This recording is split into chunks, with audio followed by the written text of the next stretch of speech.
Yesu Kristo.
Ayi Katonda ayinza byonna, gwamanye emitima gyaffe, gwamanye emitima gy'abantu bonna n'ebigambo bye baagala, era atakisibwa byama byonna. Tukuza ebirowoozo eby'omu mitima gyaffe ng'ossaamu omwoyo gwo omutuukirivu. Tukwagalire ddala tutendereze erinnya lyo ettukuvu nga bwe kitugwanira ku bwa Yesu Kristo Mukama waffe. Mukama waffe Yesu Kristo yagamba nti, wulira Isirayiri, Mukama Katonda waffe, Mukama y'omu, era yagalanga Mukama Katonda wo n'omutima gwo n'obulamu bwo bwonna n'amagezi go gonna n'amaanyi go gonna. Lino ly'etteeka ery'olubereberye. n'eryokubiri nti yagala mulirwanaawo nga bwe weeyagala wekka. Tewali tteeka ddala erisinga ago bukulu. Mu mateeka gano gombi, amateeka gonna mwe gasinziira era n'obwannabbi. Ffenna awamu. Ayi Mukama, otusaasire, tukwegayiridde owandiike amateeka ago gombi mu mitima gyaffe. Abooluganda katukkakkane tuwulire ekitundu ekisooka. Ekitundu kyaffe ekisooka kivudde mu Yoweeri essuula 2 okutandikira ku lunyiriri olwa 21. Totya ggwe ensi, sanyuka era ojaguze, kubanga Mukama akoze ebikulu. Temutya mmwe ensolo ez'omu nsiko, kubanga amalundiro ag'omu ddungu gafuuse ga kiragala. Omuti gubala ebibala byagwo, omutiini n'omuzayituuni bibaze ebibala bingi. Kale musanyuke mu abaana ba Sayuuni, era mujagulize Mukama Katonda wammwe, kubanga abawa enkuba eya ttoggo mu kigera kyayo ekisaana, era abatonnyeseza enkuba eya ttoggo n'eya ddumbi nga bwe yagibatonnyesezanga edda. Amawuuliro gajjudde eŋŋano, n'amasogolero galibooga omwenge n'amafuta. Era ndibaddizaawo emyaka mwe mwafiirwa ne byonna enzige ze byalya.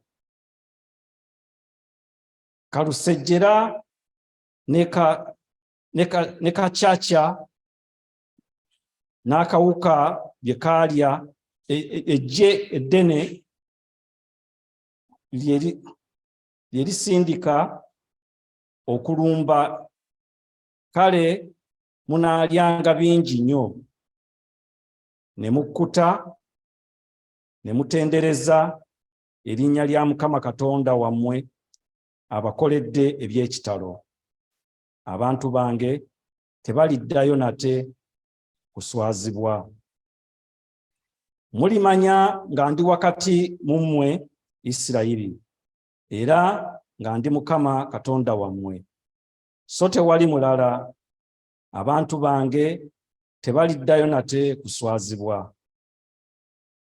Awo olituuka oluvannyuma lw'ebyo, ndifuka omwoyo gwange ku bonna abalina omubiri. Kale batabani bammwe ne bawala bammwe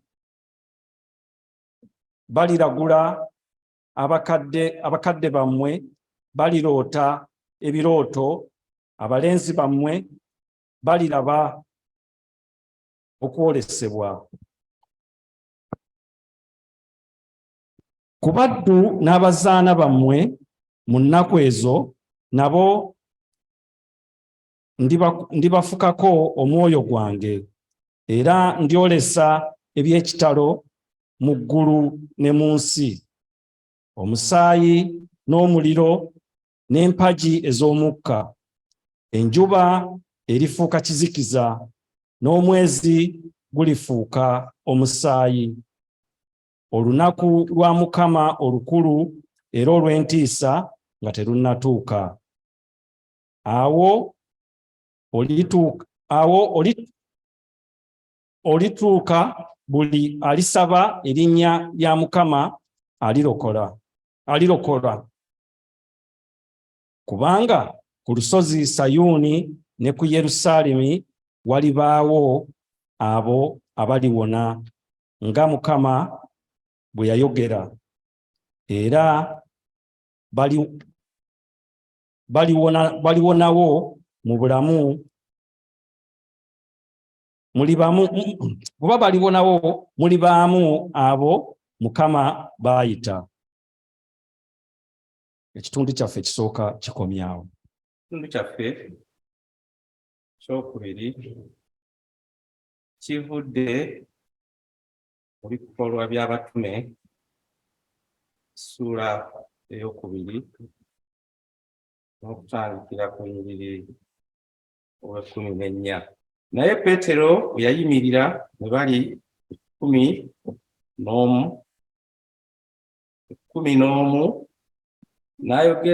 n'ayogerera waggulu n'abagamba nti, abasajja Abayudaaya n'abatuula mu Yerusaalemi mwenna, mutegeere kino, mutegere amatu ebigambo byange, kubanga bano tebatamidde nga bwe mulowooza, kubanga y'essaawa ey'okusatu ey'emisana. Naye bino bye byayogerwa nnabbi Yoweeri nti, olulituuka mu nnaku ez'oluvannyuma, bw'ayogera Katonda, ndifuka ku mwoyo gwange ku balina omubiri bonna. Batabani bammwe ne bawala bammwe baliragula, n'abalenzi bammwe baliraba okwolesebwa, n'abakadde bammwe baliroota ebirooto. Weewaawo ne ku baddu bange n'abazaana bange, ennaku ziri ndibafukira ku mwoyo gwange, baliragula. Ndireeta eby'ekitalo mu ggulu waggulu, n'obubonero mu nsi wansi, omusaayi n'omuliro n'okunyooka kw'omukka. Enjuba erifuuka ekizikiza, n'omwezi okuba omusaayi, olunaku lwa Mukama olukulu lulitenderezebwa nga terunnaba kujja. Olulituuka, buli alisaba erinnya lya Mukama alirokoka. Abasajja Abayisirayiri, muwulire ebigambo bino.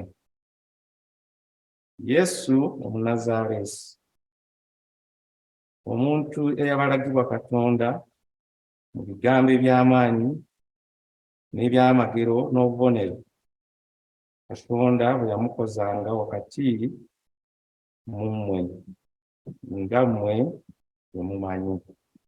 Ekitundu kyaffe ekyokubiri kikomye awo. Ya leero eva mu Luka essuula 20 okutuuka ku 53.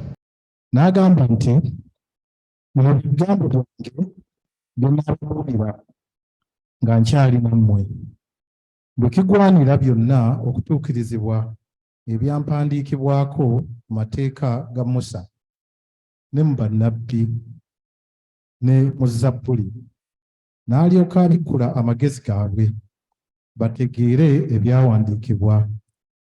N'abagamba nti, bwe kityo bwe byawandiikibwa Kristo okubonyaabonyezebwa n'okuzuukira mu bafu lunaku olwokusatu, era amawanga gonna okubuulirwanga okwenenya n'okuggyibwako ebibi mu linnya lye, okusookera ku Yerusaalemi.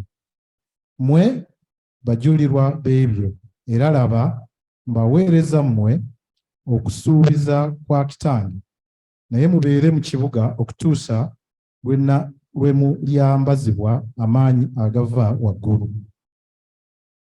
Awo Yesu n'abatwala ebweru n'abatuusa e Besaniya, n'ayimusa emikono gye n'abawa omukisa. Awo olwatuuka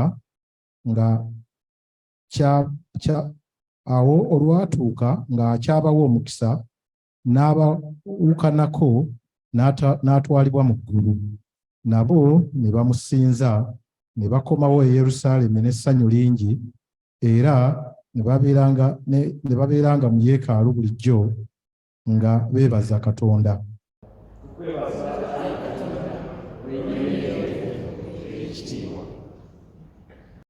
Katuyimbe oluyimba 203 endagaano entukuvu.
Tugira tusigala nga bwe tuli. Abaami, abakyala, abaana, mwenna abali wano n'abali online, balamusiza mu linnya lya Yesu Kristo. Tule. Njagala kusooka na kwetonda munansonyiwa tukeereye mbadde na service 2 ku makya ate tubeera mu kyalo tetuli nammwe mu tawuni wano amakubo mawanvu ne traffic jam etukoze eki tukutte so munatusonyiwa okubakeereya. We really apologize wholeheartedly. Oluganda ngenda sooka ndukumyeko wano katono embogo z'engubye zimala. Ngenda kuwulira mu Luzungu, but I hope everybody is okay with that. And I'm struggling Kusaba just to find somebody to interpret for you. Just for the sermon, ngenda kusigala just on English, but illustrations njageza akoko isachi Luganda. My Luganda is si first language yange. Nze ndi mutoro abamuyinza okuwuza ndi Munyarwanda naye ndi mutoro. Ndi mutoro mami avambala ke kafeesi ko.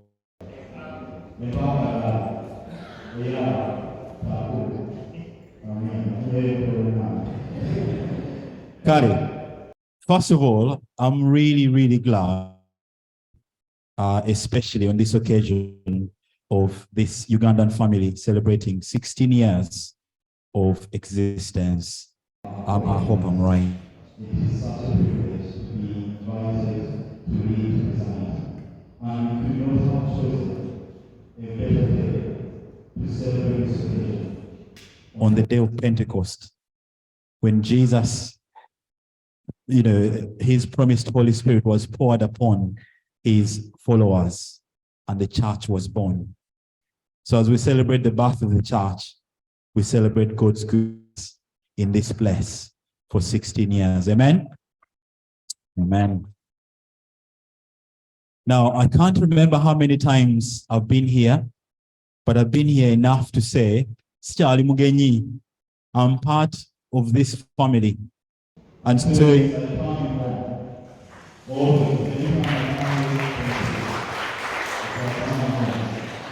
the slight difference today is that it's the first time I come with my family. Most times in bandi mwangu, so kuluno, bade tebasobola kumisinga lunaku nga luno, bade mbasaba bayimirire omukyala tabyagala bino naye nja muyimiriza.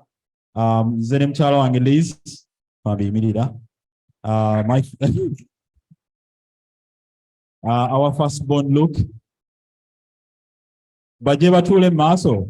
Baje mtule maso. So, come on. Then, achitiko mwenyini yazo bachima. Amina. Liz, mwana mfumukulu wa mwita Luke, wakati wa mwita Matthew, asemba wa mwita Abigail. So are you together for the Gospels? You know, Matthew, Luke, mukama bwe yatuwa omulola ne tumanya mbu agala tukomaawo. Ne tukomaawo. Naye tuli basanyufu nnyo okujja okuba joining on such a wonderful occasion. Ate njagala kwebaza the team for inviting me today and all the times that you have invited me, for the tireless job that you do. I'm very aware, especially during a time here interregnum, bebaza omulimu gwe mukola era njagala mbazeemu amaanyi mweyongere okukola bye mukola. Mukama byabasoboseza.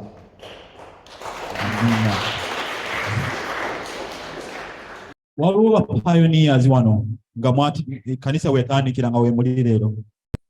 Mwenna badde mbasaba nga Kkanisa wetandikira nga oli wano badde nkusaba oyimirireko bw'oba osobola.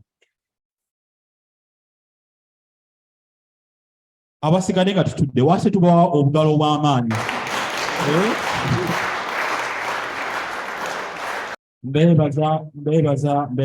Ngira musigala muyimirewo katono just katono. Mbebaza, I am very aware it has not been an easy time, but njagala kuba encouraging. God is still on the move. You're still here, not because you're perfect, not because you're good, not because you are capable, which you all are, but because God is still on the move and is working in this place. Njagala bawe banyita entanda for the next season.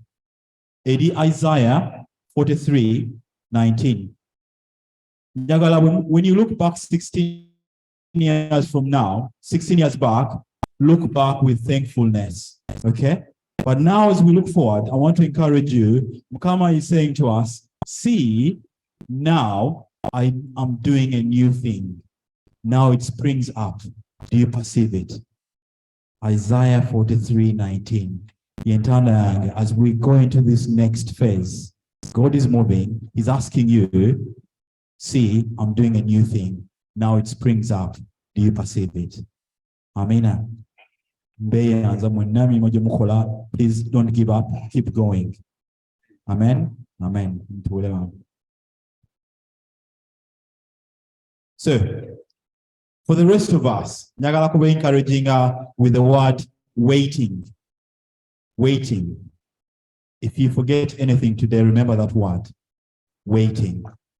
Waiting as a spiritual discipline. I'm not talking about waiting to Tesco line, Rogenda Kutil. I'm not talking about waiting like if you're in traffic, which we were this afternoon. I'm talking about waiting as a spiritual discipline. And I'll say shortly why. Because I feel as generations go on, we're losing a sense of waiting. Buli kye twagala tukyagala mangu. Tukyagala kulindirako ddala. And there's a greatness, there's a goodness about waiting. And that's what I want to encourage the church today. We've lost the patience to wait.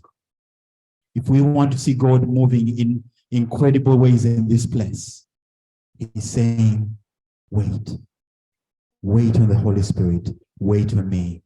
Now, last week, Simanyi, I don't know if you met, but the church nationally was celebrating Ascension. Now, Ascension simply is when Jesus goes up to heaven. But before he goes up to heaven, he does two things. He leaves a mission and he leaves a promise for all of his followers. If you call yourself a follower of Christ, these two things are yours. The mission is simple. It's Matthew 28, verse verses 19. He says to the disciples, therefore, go and make disciples of all nations, baptizing them in the name of the Father, in the name of the Son, and in the name of the Holy Spirit. A mission. Let me break it down. You go preach the good news. And preaching the good news, Manange, it's not just words. It's the way we live your lives. Where you live your life, Mudaga, there's something about that person. Walwo theologian Wamita Dietrich Bonhoeffer is German. The way you live your life should make non-Christians begin to disbelieve in their disbelief in God. Kwigamba, they need to begin to disbelieve that. Does your life, the way you live your life, does it speak the good news of the resurrected Christ? The other thing is that when people see your life, when they hear the message, they come to faith, they are baptized. When they're baptized, the church grows. We plant churches. I'm very aware. I'm very aware this church has already planted. Then we can do more. We want to see more churches growing. The mission is to heal the sick, miracles. Come out at what the Holy Spirit to do all these amazing things. Care for the poor, feed the hungry. That's the mission.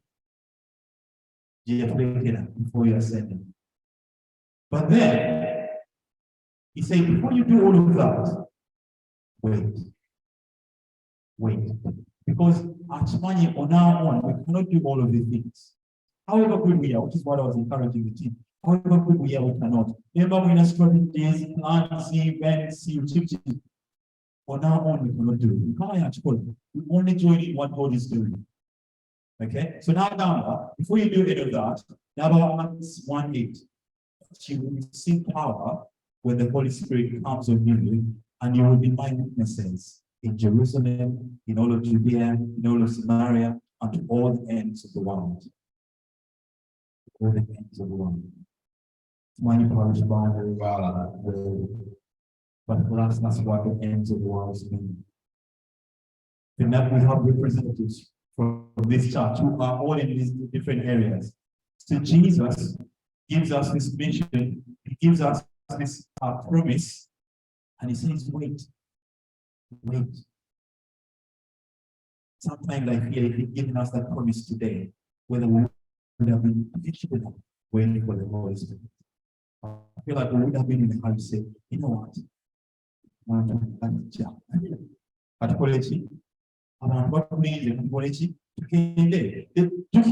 They will be in Jerusalem, talking to settle themselves. They will be in the community that they were going to be ministering in. And so the Holy Spirit came. But Acts said, when they were gathered, when they were waiting, when they were praying. And then notice the transformation. Acts tells us when the Holy Spirit came, they were filled with power. They were filled with courage. They were filled with boldness. These guys, Tibali educated, they were just fishermen, laborers, normal people, like all of us. But the Holy Spirit turned them from ordinary people to doing extraordinary things. Luke tells us they began to speak in languages. You read the whole of Acts. They spoke with courage, they spoke with eloquence, they spoke with authority. Peter, this is the same guy who is denied Jesus a few times, a few chapters back, denies Jesus, but now they are immediately in front of people. And he's speaking with such authority. Look at Gamba, on that day, 3,000 people were added to them. But who doesn't want to see that in our parish? Katanike with 10 people. Katanike with 5 people. Who we can pray for, who we can, live our lives in a way that speaks of the gospel. Waiting is the key for us. If we are going to be a church that is Holy Spirit guided, we've got to wait. We want to see testimonies. Simanyi mu sharing a testimony as well.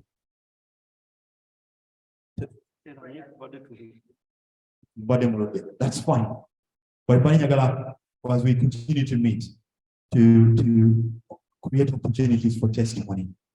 Sometimes God is doing amazing things. I need to do that.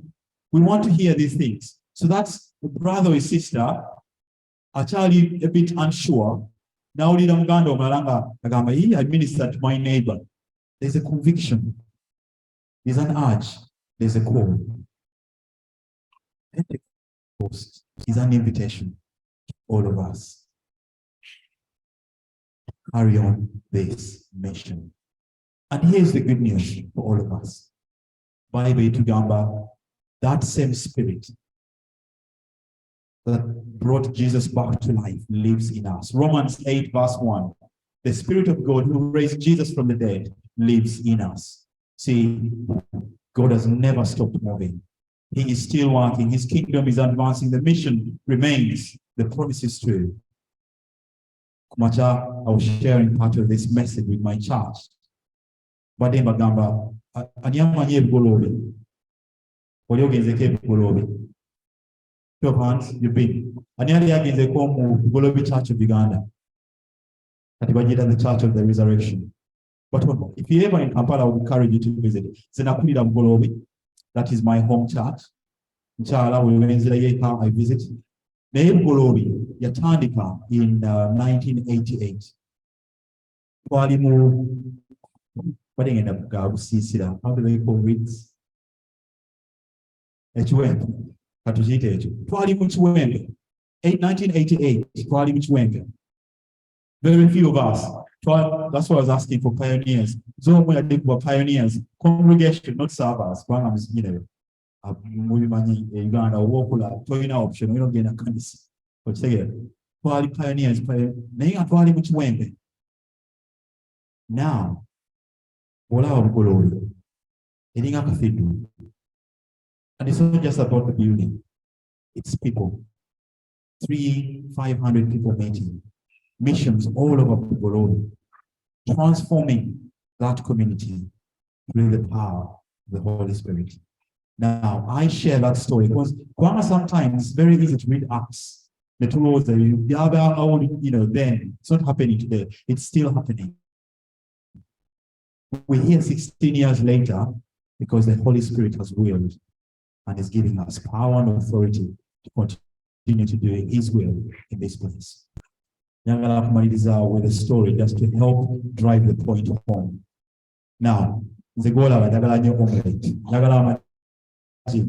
really do. We often have a chance that I'll play omelette. My wife makes the best omelette. Yes. Following every recipe. It will never turn the same. It will never turn the same. I don't know what she does. And it's the same thing with church. Please with the twin recipe of how a successful church should be. But you have all these wonderful programs. Those that we now get masala. I'm only kidding. I'm only kidding. We can have all these amazing programs. That way is not growing. We have all the recipe. We have all the stuff. Why isn't it growing? The difference is every church that is growing spends time waiting. Spends time waiting. This wonderful choir, these wonderful leaders, you're not waiting. You do all that you can. 6 months later, I have a difference. And I encourage you, even in our own lives, we've been praying for breakthrough in jobs, in relationships, in health. And sometimes you get so frustrated. Why is there no shift? Have you spent time to wait? In our connect group, we've been doing Okusaba Lecture Divina. And Lecture Divina, the ancient tool of helping people to pray. Then one of the challenges you hear us say is I don't have 10 minutes in the day. Just wait. Because Lectio Divina encourages you, wait on the Lord. Begin the day in waiting. And say, God, speak. Where are you guiding me today? Where are you in this situation that I'm going to encounter? And then wait. You will testify of his goodness. But I completely understand life is busy. And, you know, I was just saying to this recently, life right now feels busy, even for me. But however busy we are, if we don't have time for God, we're missing out on his promises. And I don't want you to miss out on God's promises, because they are to prosper us. For his glory, not for us, for his glory. Amen. Now, but let me stop there. And I'll hand over to you. Thank you so much.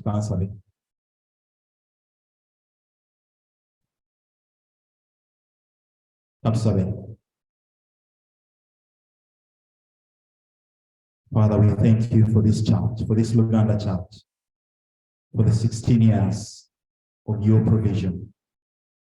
We look back with gladness, testifying of your goodness.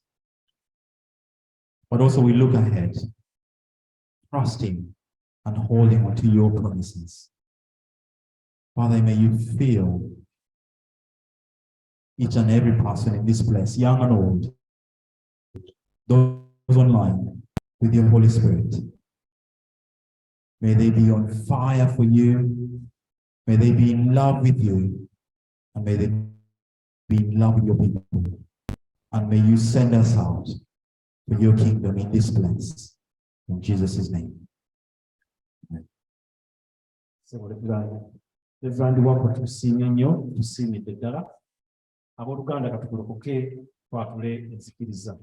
Nzikiriza Katonda omu ayinza byonna, omutonzi w'eggulu n'ensi, era ebintu byonna ebirabika ebitalabika, era Mukama waffe Yesu Kristo, omwana eyazaalibwa Katonda, eyazaalibwa kitaawe ng'ensi zonna tennabaawo, Katonda ava mu Katonda, omusana okuva mu musana, Katonda ddala ava mu Katonda ddala, eyazaalibwa teyatondebwa, alina Katonda ebintu byonna, yava mu kuyonoka lwaffe, olw'obulokozi bwaffe, n'atwalibwa omubiri ku Mwoyo Omutukuvu, n'afuuka omuntu, n'akomererwa ku musaalaba, mirembe gya Pontio Piraato, lwaffe n'ekifugwa, n'aziikibwa, ku lunaku olwokusatu n'azuukira mu bafu, nga bwe kyawandiikibwa, n'agenda mu ggulu, era atudde ku mukono ogwa ddyo wa Katonda Kitaffe, era alivaayo okukomawo ekitiibwa, okusaba omusango gw'abalamu n'abafu, era nzikiriza Omwoyo Omutukuvu, Omukama omugali w'obulamu, ava mu Kitaffe ne Mwana, asinzibwa, atenderezebwa, awamu ne Kitaffe n'Omwana. Nzikiriza n'Ekkanisa y'abantu bonna, era ebona wonna ey'abatume, njatula okubatizibwa, okuggyawo ebibi, era n'obulamu obw'emirembe. Amiina. Katuyimbe oluyimba 168, Yesu alifuga wonna.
Luganda katutule wansi tweyongere okusaba. Tusabe. Twaniriza Mwoyo Mutukuvu mu kifo kino ku lunaku luno olw'okukuza okukka kwa Mwoyo Mutukuvu. Twebaza Mukama olw'ebintu eby'enjawulo by'atukoledde bye tutasobola kumenya ne tumalayo, naye tusobola okumenyako ebimu. Twebaza olw'ekirabo ky'obulamu. Twebaza nti Mukama akyatukuumye nga tukyali balamu. Twebaza nti Mukama atuwa ebyetaago byaffe buli lunaku ebitali bimu, atuwa ebyokulya, ebyokunywa, ebyokwambala, atuwa aw'okusula, naddala mu kaseera kano akazibu ke tulimu ak'ebyenfuna abamu ke bayita cost of living crisis. Mukama tumwebaza nti akyatuwa ebyetaago byaffe newankubadde ng'ensi efaanana bwetyo. Ate ku lunaku luno Ekkanisa ey'Oluganda wano Thornton Heath ng'eweza emyaka 16. Twebaza Mukama eyawa abantu abatandikawo omulimu guno ekirowoozo ekyo, era tusaba Mukama Ekkanisa eno agiwa emyaka emirala mingi nnyo, oba kasinga ebeerera.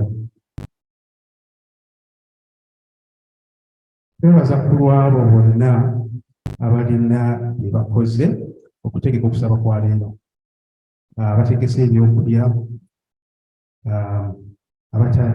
abategese abatufumbidde, abakutte mu nsawo. Tusaba Mukama abaddizeewo emirundi mingi okusinga kye batudde. Mukama wulira okusaba kwaffe. Tusabira abakulembeze mu mitendera egy'enjawulo. Tusabira abakulembeze b'eggwanga lino, tusaanikira ddala ne kabaka w'ensi eno n'abakulembera abaddako nga Prime Minister ne gavumenti ye yonna. Tusabira abakulembeze mu Uganda mu mitendera gyonna. Mukama obawe amagezi n'obusobozi okukulembera obulungi abantu be bakulembera. Tusabira Obwakabaka bwonna mu Uganda, era nabo Mukama obukuume, era bakabaka abo bonna be tulina mu Uganda, Mukama obawe omukisa, obawe n'amagezi agakulembera n'amaanyi agakulembera abantu bakulembera. Tusabira abakulembeze b'Ekkanisa okuviira ddala ku Ssaabalabirizi owa Canterbury mu nsi gye tulimu, n'owa York mu nsi gye tulimu, owa Uganda Stephen Kazimba, ne bonna be bakulembera nabo. Tusaba Mukama nti obawe amagezi n'obuvumu okukulembera n'okubunya ekigambo kyo, Ayi Katonda. Tusabira abakulembeze b'Ekkanisa eno ey'Oluganda naddala abo abalondeddwa mu kulonda kuno okwasembyeyo. Tusaba Mukama obawe obusobozi, amagezi n'amaanyi okutwala Obwakabaka bwo mu maaso n'okukola ebikuweesa ekitiibwa. Mukama wulira okusaba kwaffe. Tusabira families, Mukama tusaba onyweze amaka gaffe, tusabira abaana baffe, tusabira naddala abaana abali mu bibuuzo mu kaseera kano.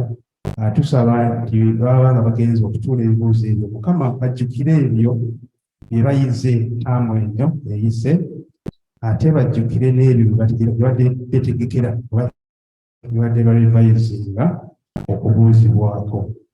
Ate tusaba Mukama mu half term eno egenda okutandika, abaana baffe obakuume, kubanga mu bifo ebimu mu nsi eno mulimu obuzibu obwetaagisa obukuumi bwa kitaffe.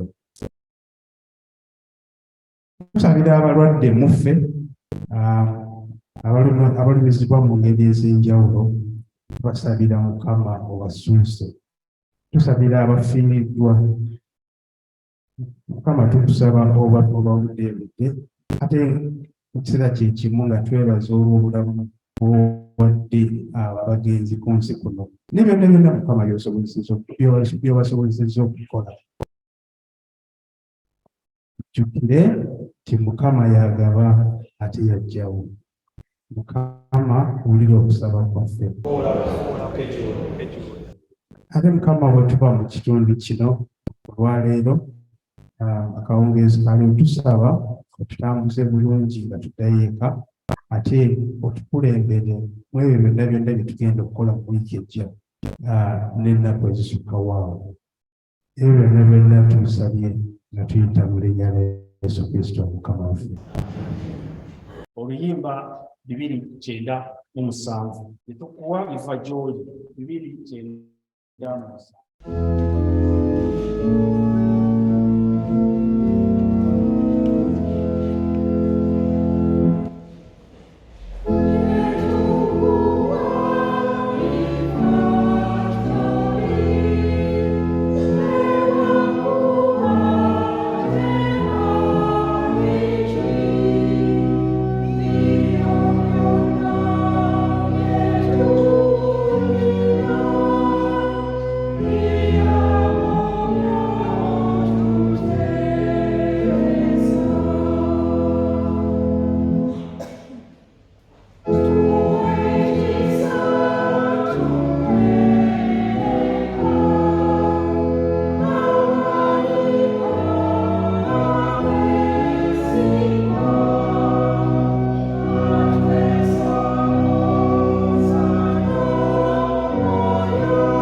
Abooluganda mu kaseera kano bw'oba olinayo ekyenjawulo Mukama kyakkoledde ng'oyagala okwebaza mu kaseera kano, Musumba agenda kubeera wano, tujje ku lukomera twebaze mu ngeri ey'enjawulo.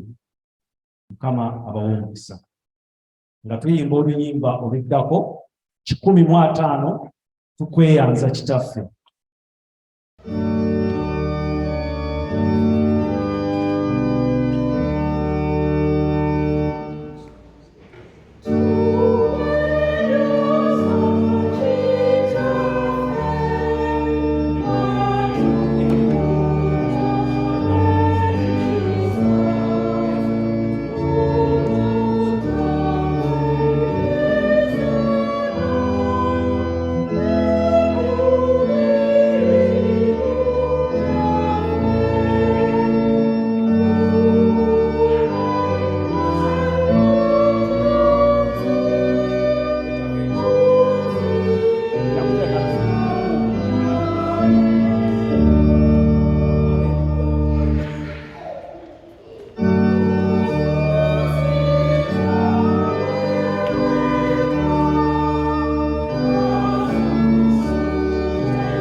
Father, we want to thank you for all that you bless us with. We know that it all comes from you. And Father, this time we come before you to say thank you. Thank you for your many blessings that you give us, Lord. We bring them back to you saying, Father, we bless your holy name and we glorify you. And we bring them so that, Lord, your kingdom will be fathered in this place.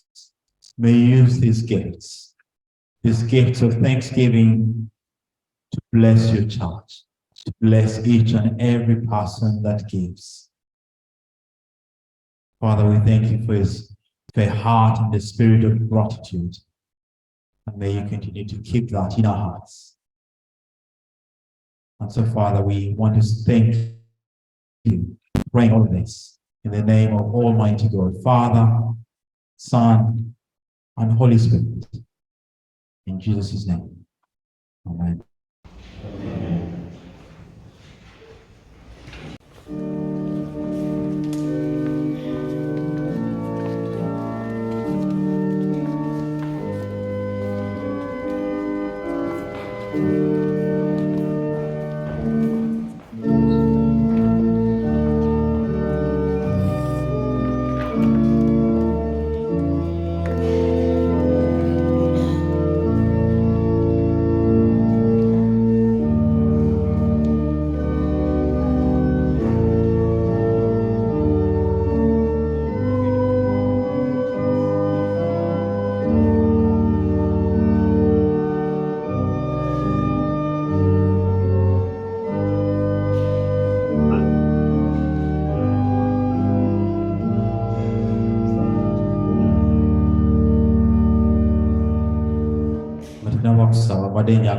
Just say over a disclaimer, just to say the beauty about the Church of England is a diversity of tradition. So usanga abali under bawekola differently, abali Thornton Heath bawekola differently. So if I do things differently, I don't want to offend anybody. I'm just going by what I'm more comfortable with, and I hope we're still in the fellowship of communion. So we call things slightly differently, especially as we come to a time of communion. I'm just doing it because of the tradition That is my background, so I hope that's okay. Mwe abenenyereza ddala amazima ebibi byammwe era abaagalana ne bannammwe era abamaliridde okukwata empisa empya nga muwulira amateeka ga Katonda n'okutambulira mu makubo ge amatuukuvu kaakano n'ennaku zonna musembere nga mukkiriza mutoole sakramento eno entuukuvu ebasanyuse mwatule ebibi byammwe Katonda ayinza byonna n'emyoyo emikakkamu nga mufukamidde ku mavivi gammwe n'obw'obwembuufu. Twogere ffenna.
Katonda ayinza byonna kitaffe aw'eggulu eyasuubiza olw'ekisa kye ekingi okubasonyiwa bonna abadde gy'ali nga beenenyezza ddala era ng'abakkiriza amazima abasaasire mmwe abasonyiwe abalokole mu bibi byammwe byonna abanyweze abawa amaanyi mu birungi byonna abatuuse mu bulamu obutaggwaawo bwa Yesu Kristo Mukama waffe. Muwulire ebigambo ebya Yesu omulokozi waffe Kristo byagamba bonna abamukyukira amazima. Mujje gye ndi mmwe mwenna abakooye era abazitoowereddwa nange n'abawummuza. Katonda yayagala ensi bw'ati n'okuwaayo n'awaayo omwana we eyazaalibwa omu yekka, buli muntu yenna amukkiriza alemwe okubula naye abeere n'obulamu obutaggwaawo. Mukama abeere nammwe. Muyimise emitima gyammwe tweyanze Mukama Katonda. Kirungi ekisaana nnyo kitugwaniridde ddala okweyanza ebiro byonna n'ebifo byonna. Ayi Mukama Katonda ayinza byonna ataggwaawo, naffe awamu ne bamalayika abakulu awamu ne bajjajja ne bannabbi, abatume n'abajulirwa era n'ekibiina eky'omu ggulu ekituukuvu kyonna kye tuba tusuuta tugulumiza erinnya lyo ery'ekitiibwa nga tutendereza obutamala nga tugamba nti Omutukuvu Mukama Katonda w'eggye, eggulu n'ensi ekitiibwa kyo ekitiibwa. Ayi Mukama ekitiibwa kyonna n'okwebaza bibeere gy'oli, Ayi Katonda ayinza byonna. Kitaffe ow'omu ggulu, kubanga ggwe mu kisa kyo ekitayogerekeka wawaayo omwana wo omu yekka Yesu Kristo okutwala obuzaaliranwa bwaffe n'okufiira ku musaalaba olw'okutununula kwe yaweerwa weweebwa omulundi ogumu ssaddaaka emu n'ennamba entuufu etabulako eyamalira ddala okutangira ebibi by'ensi zonna n'okubiggyawo, n'ateekawo ekijjukizo eky'okufa okw'omuwendo omungi okutaliggwaawo okutuusa lwe likoma. N'alagira enjiri entukuvu okugikwatanga. Ayi Kitaffe ow'ekisa, tukwegayiridde n'obuwombefu otubuulire otuweffe bwe tunaatoolanga ebitonde byo bino: omugaati n'evinnyo, omwana w'omulokozi waffe Yesu Kristo nga bwe yalagira nga tujjukira okufa kwe. Bwe baamutta, tugabire omubiri gwe ogulina omukisa omungi n'omusaayi gwe. Ekiro kye baamuliramu olukwe, yaddira omugaati, bwe yamala okwebaza n'agumenyaamenya ng'agabira abayigirizwa bwe, n'agamba nti, mulye, guno gwe mubiri oguweereddwayo ku lwammwe. Mukolenga bwe mutyo onzijukira nze. Era bwe baamala okulya bw'atyo, n'addira ekikompe, bwe yamala okwebaza n'abagabira, n'abagamba nti, munywe, mwenna kuno, kubanga eno gwe musaayi gwange ogw'endagaano empya oguyise ku lwammwe ne ku lw'abantu abangi, okuggyawo ebibi. Mukolenga bwe mutyo bwe munaaga munywamako, mujjukira nze. Ffenna wamu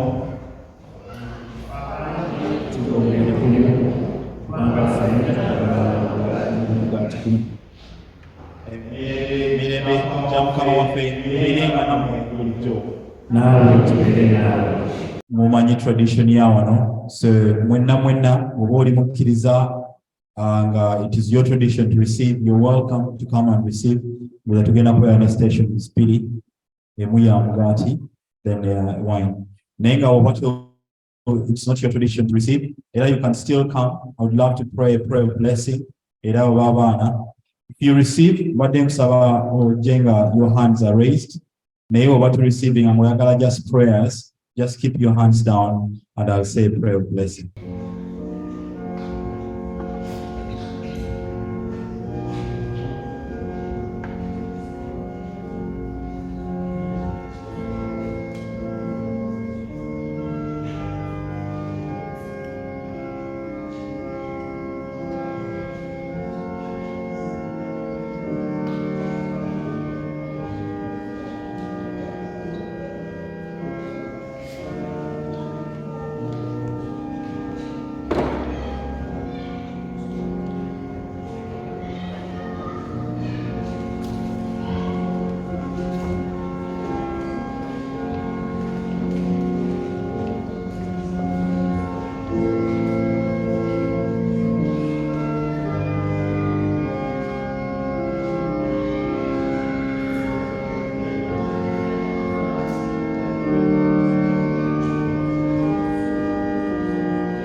Kitaffe ali mu ggulu, erinnya litukuzibwe, obwakabaka bwabujje, byagala bikolebwe mu nsi ng'ebikolebwa mu ggulu. Emmere yaffe yaali otusonyiwa okwolina kwaffe, nga naffe otusonyiwa okutwala mu kukemebwa, naye tubakola ebibi kubanga obwakabaka n'obuyinza n'ekitiibwa bibyo emirembe n'emirembe. Amiina. Webaza Mukama ku nneeme yange n'ebirinda yange. Webaza Mukama ku nneeme yange. So tetwekalire ebintu byonna. Asonyiwa ensonga obutaleetatu. Awonya endwadde zonna. Anamulwaga okubona. Obufunga obukakuddamu mu kyange. Webaza Mukama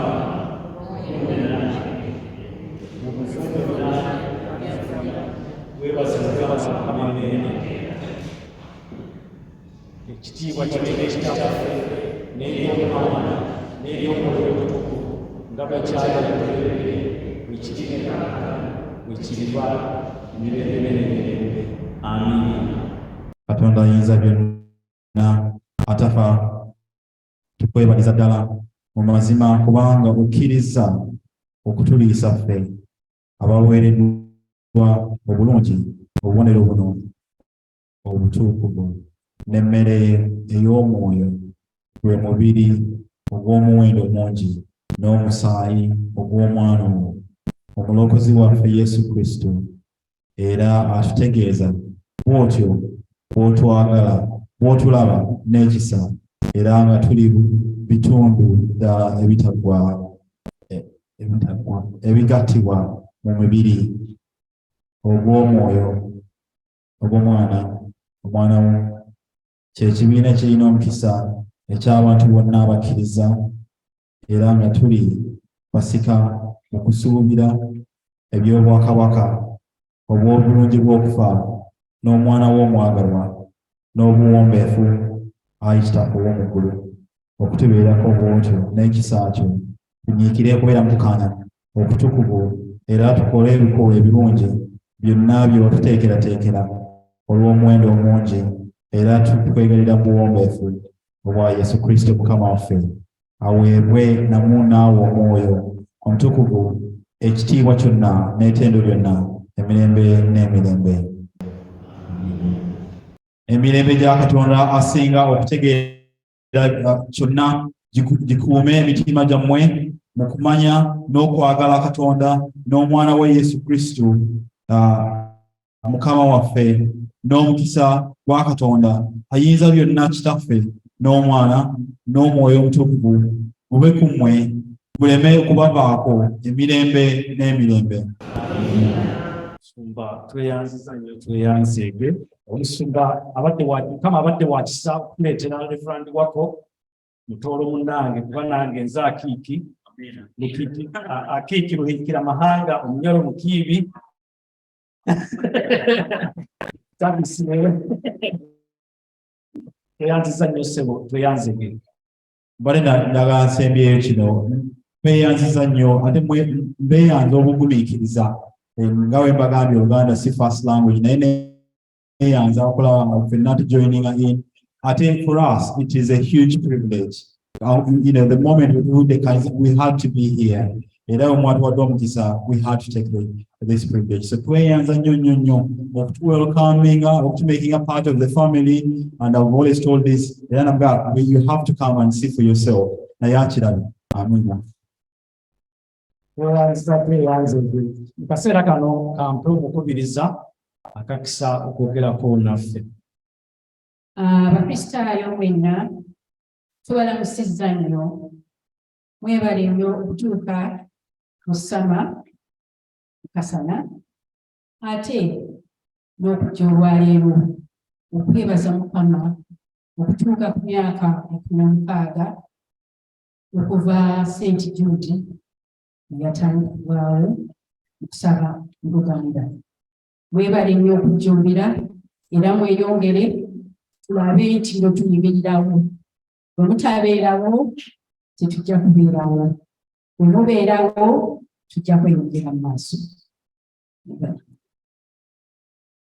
era bannange twekwaniriza abo bonna abavudde St Jude, Waterloo, St John's, Grange n'amakanisa amalala gonna. Ate twaniriza nnyo Akitiiboni waffe Kajonda, ssebo tusanyuse nnyo okulaba abamanyi bw'otamukulaba, abambejja, abassava bonna, abakungu bonna tubaniriza. Nga bwe njogedde ku ky'abakungu, twebaze Mukama nnyo nnyo twafunye obubaka obupya ng'ava wano Saalongo.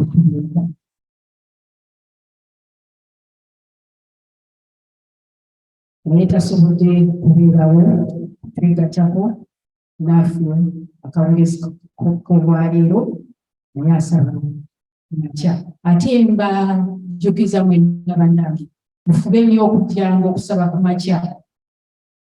Ne bwe tunaabeera tulaba tuli bangi nnyo, ne bwe tunaabeera ebitaano mu Luganda nga mu Luzungu mulimu abantu 20, kyaki yaffe eyinza obutagenda mu maaso.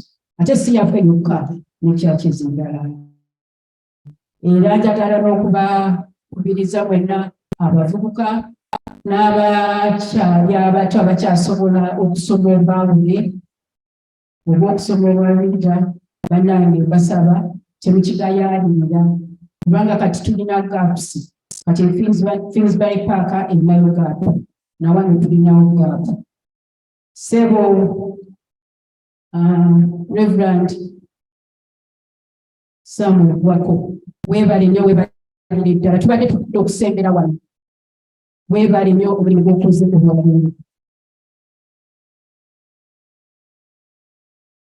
Ate weebale okutuleetera omukyala n'abaana. Weebale okutuukiriza kye watugamba wasemba okujja wano. Weebale musebo, Mukama abongere mukisa.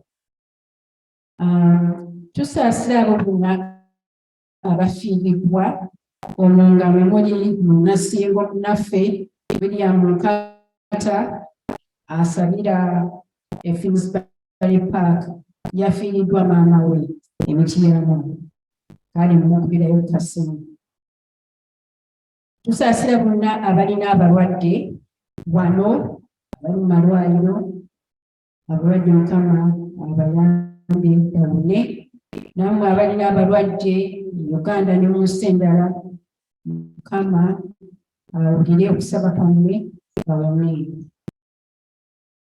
Tusanyukirako nnyo abo abafunye ebirabo eby'enjawulo, abafunye abazzukulu, abafunye emirimu, abafunye amayumba, abafunye obulamu obupya obulungi.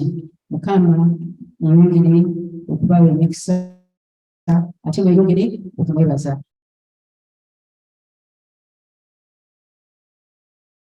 Akati muno okuwaayo mu kkanisa omwezi ogwa April oguwedde, ebirabo byali £66.57, obweyamo bwali £315. Mwebale nnyo, mwebalire ddala. Naye tubasaba mwongezeeko bannange, kubanga bwe mutawaayo ekimala ekkanisa efayinga obuzibu okuyimirirawo. Akakiiko akapya nali ngambye nti bonna tujja kuboogera, naye abamu tebaliwo batambudde. Kati abaliwo basaba bweyimirireko babalabe. Muli bangi saagadde kusoma mannya, ate nze mpa nnyo okumala ku biseera. Kakati era ebirango ebimu sigenda kubisomera wano, mujja kubiwulira mu gaddini. Kale abaddako muyimirire, n'abalondebwa abantu babalabe.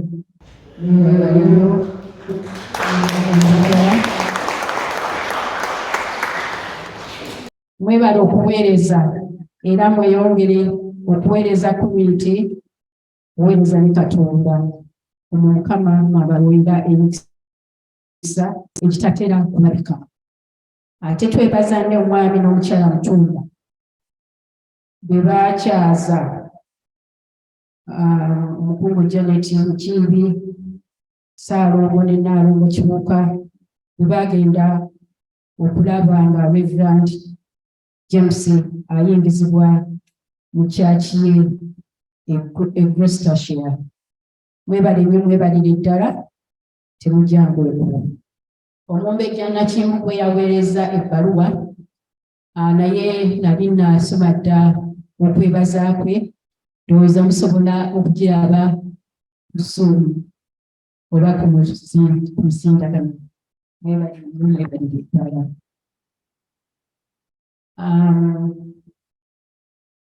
Wakati waliwo ebirango. St Jude bategese omukolo ogw'abajulizi nga 4 Julayi. Obasaba mugende mu biriwo,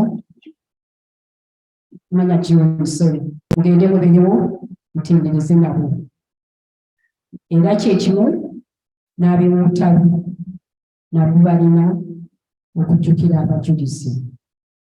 Ate bannange mbasaba muyitengako ennamugongo be mugende Uganda, mulabe ekijjukizo kya Church of Luganda nga tujjukira abajulizi n'okulaba ebiki ebiriwo n'okweyongera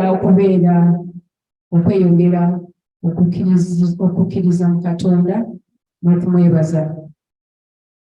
Ate era kirungi ne mugenda aba mu groups bwe mumanya nti mulyo nga 5 munyumirwa okusinga okugenda ng'oli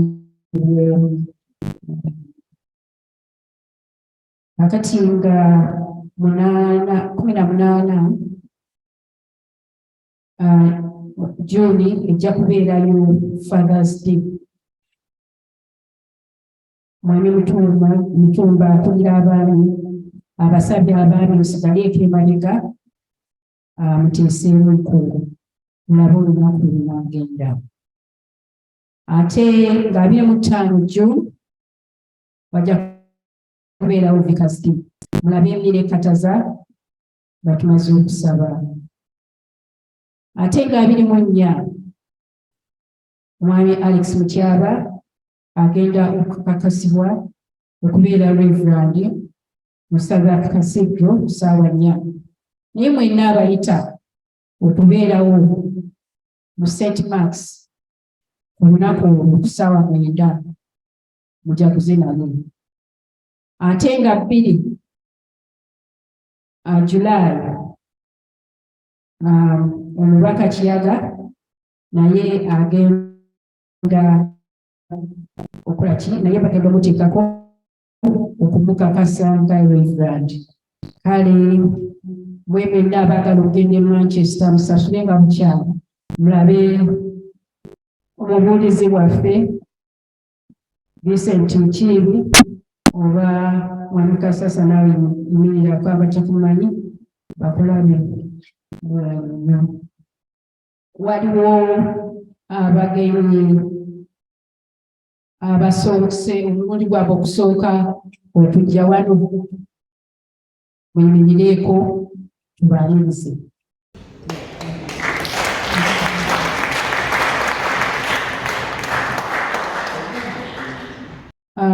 Nafunye ka message kano mukwano gwa Yesu mukyala ayita Ssemujjogi ow'Olutalu asaba abazadde balina abaana abaagala okuteekebwako emikono mu mulabe nga tumaze wano okusaba. Twebaza nnyo omubuulizi bwaffe ssebo Revd Waako, weebale nnyo okutubuulira olwaleero. Twebaza kwaya ne August awamu ne Mwami Kalanzi okubeera ku Zoom. Mwebale ne mwebalire ddala. Essaawa zituyiseeko, njagala nnyo tumale mu biseera munansonyiwa.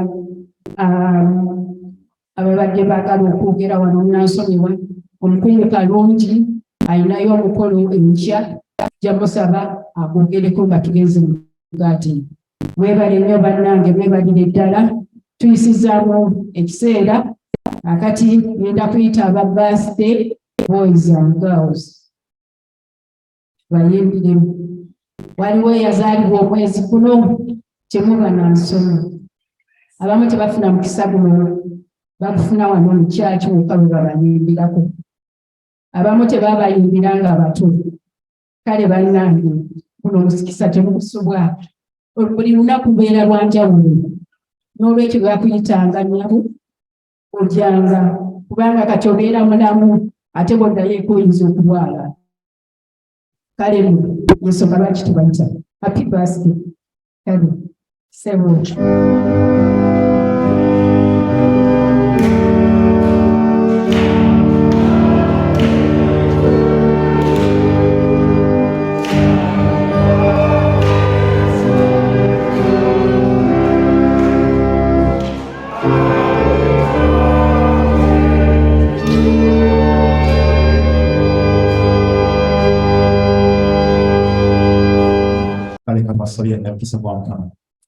Father, we know all life comes from you.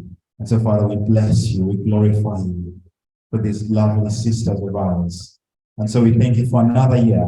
And we pray for this year to be even more of a blessing in their life. And so, Father, I pray blessings on your sisters, on our sisters, rather, on your children. Pray your blessings to come this year, and the next year, and the next year, and the coming years. I pray all of this according to your will, Almighty God, Father, Son, and Holy Spirit. Amen.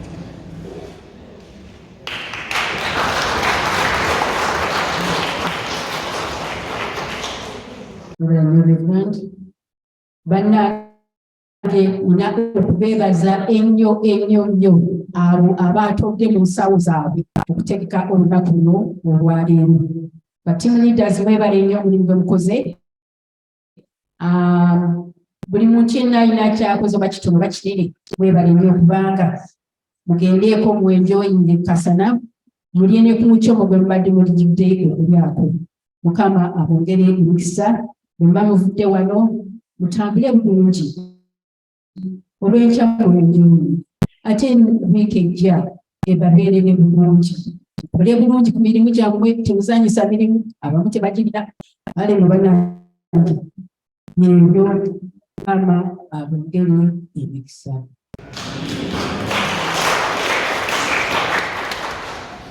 Abooluganda, katugolokoke nga tumaliriza okusinza, tuyimbe oluyimba 372. Katonda tumwebaze.